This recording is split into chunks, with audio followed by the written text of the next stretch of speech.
네, 지미 카터 전 미국 대통령이 암 완치를 선언했습니다. 한국 사회로 불리죠. 레리 호건 미국 메릴랜드 주지사도 암을 완전히 극복한 것으로 알려지고 있는데요. 네, 암의 조기 완치가 어떻게 해야 가능한 건지 전문의와 자세히 살펴보겠습니다. 서울 백병원 가정의학과 김경우 교수 나와주셨습니다. 안녕하십니까? 네, 안녕하세요. 네, 지미 카터 전 대통령의 경우 이제 간에 흑색종이 이 뇌까지 전이됐다고 하는데 완치가 됐다고 합니다. 이 흑색종이라는 게 어떤 병입니까? 네, 우선 흑색종 하게 되면 우리가 그 피부에 멜라닌이라는 세포가 있는 멜라닌 세포라고 우리 몸에 색소를 만들어내는 세포가 있는데 그 멜라닌 세포에 생긴 암이라고 보시면 되겠습니다. 그래서 다행히 이제 우리나라에는 발생률이 10만 명당 한 3명 정도 돼서 서양에 비해서는 발생률이 훨씬 적은데요. 아무래도 이제 여러 가지 악성이 좀 높은 암으로 알려져 있고요.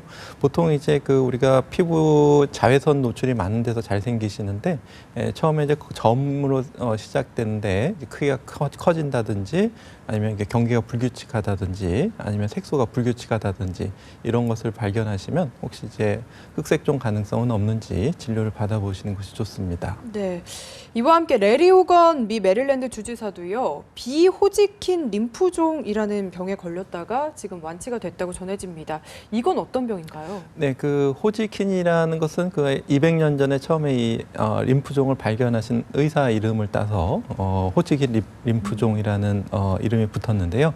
우리 면역을 담당하는 그 임프종, 임파세포에 생긴 암이라고 보시면 되겠습니다. 그래서 처음에 이제 덩어리로 발견이 됐는데 특히 이제 임파선, 목이라든가 겨드랑이에 있는 임파선이 이제 커지게 되고 이제 덩어리로 발견이 되고요.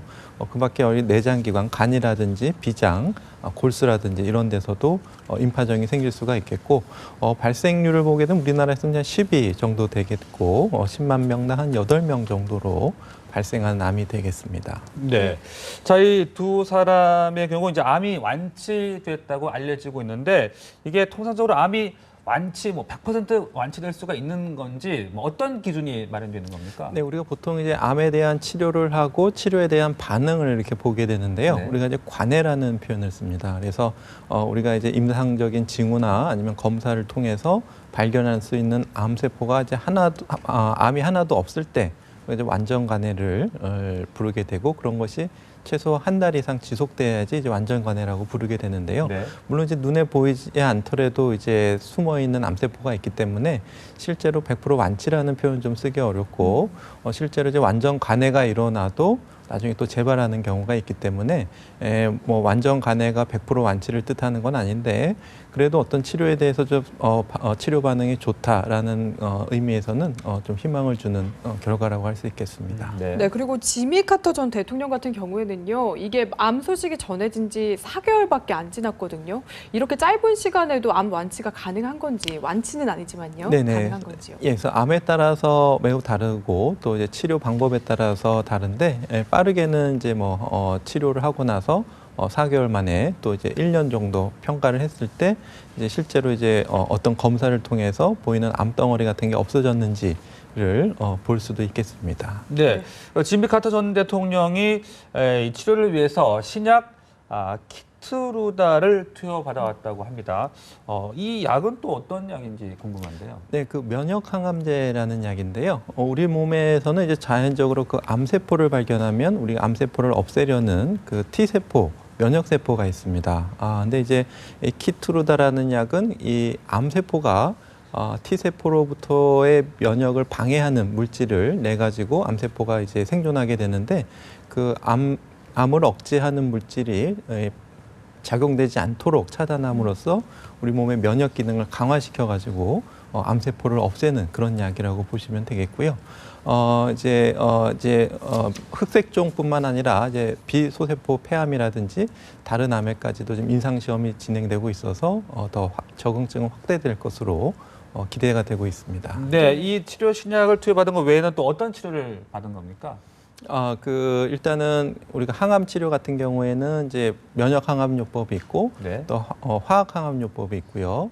또 수술 외에 또 방사선 요법이 있습니다. 그래서 수술은 말 그대로 이제 암덩어리 자체를 이제 제거하는 치료가 되겠는데요. 이제 이 암의 이제 침범 장기가 크고 또 다른 장기로 전이가 돼 있다면은 그다 수술로 제거하기는 어려운 경우가 있습니다. 그래서 그럴 때는 방사선 치료를 병행할 수도 있고 또 이제 항암 요법을 써서 전신적으로 약을 투여하는 경우도 있겠습니다. 네. 지미 전 대통령 같은 경우에는 지금 연세가 91세로 알려지고 있거든요.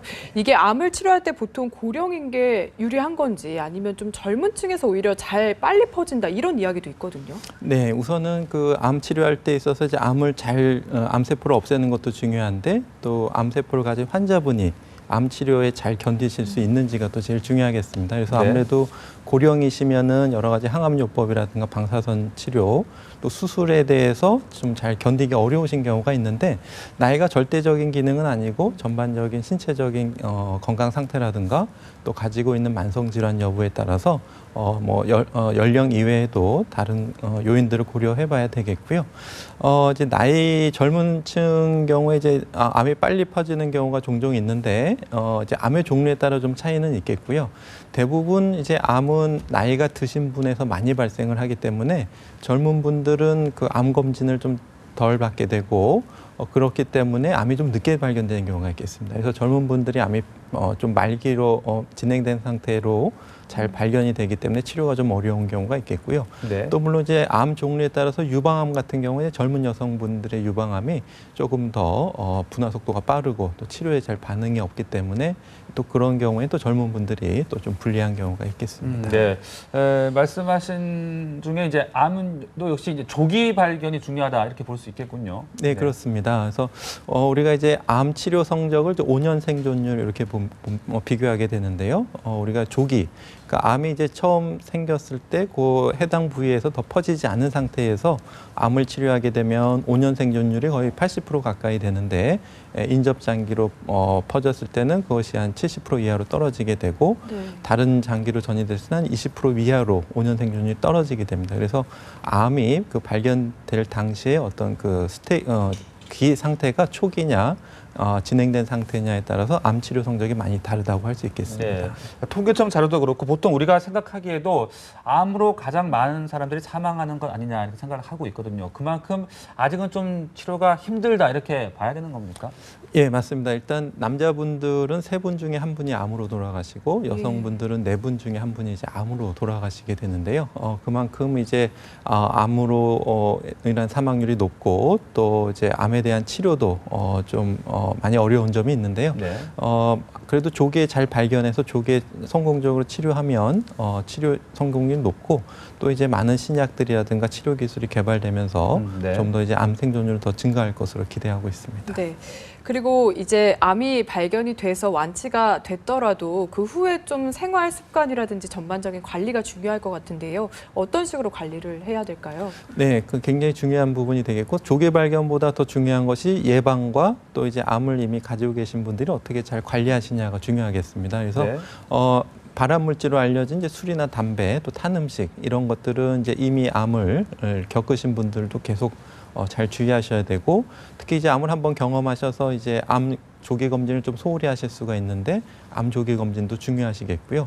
또 이제 암 이외에도 여러 가지 심내혈관 위험 요인이라고 있는 당뇨나 고혈압 같은 것이 있으면 이런 것도 잘 조절하시는 것이 필요하겠습니다. 네, 그리고 마지막으로 조금 다른 이야기를 짚어보고 싶은데 이 웰다잉법이 국회 법안심사 소위를 통과를 했습니다. 이게 어떤 법인지 좀 설명을 듣고 싶네요. 네, 이제 우리 사람은 이제 누구나 이제 돌아가시게 되는데 이제 돌아가시는 과정이 이제 어떠냐에 따라서 삶의 질의 차이가 많이 있겠습니다. 그래서 현대의학이 발전했지만 이제 치료가 불가능한 질병이 있고 또 이제 어떤 완치가 기대되기 어려운 상황이 말기암이라든지 아니면 만성 폐쇄성 폐질환 또 아니면 여러 가지 에이즈라든지 만성 간질환이라든지 해서 회복이 어려우신 경우에 이제 무의미한 연명 치료를 종종 해왔었는데 이제 환자 본인의 동의 그리고 환자 본인이 이제 의사를 표현하기 어려우실 때는 가족 전원의 동의가 있으면 무의미한 연명 치료를 중단할 수 있게 법적으로 제도를 마련한 것이라고 할 수 있겠습니다. 네, 네. 알겠습니다. 지금까지 김경우 서울백병원 교수와 함께 말씀 나눴습니다. 오늘 이야기 고맙습니다. 네, 감사합니다.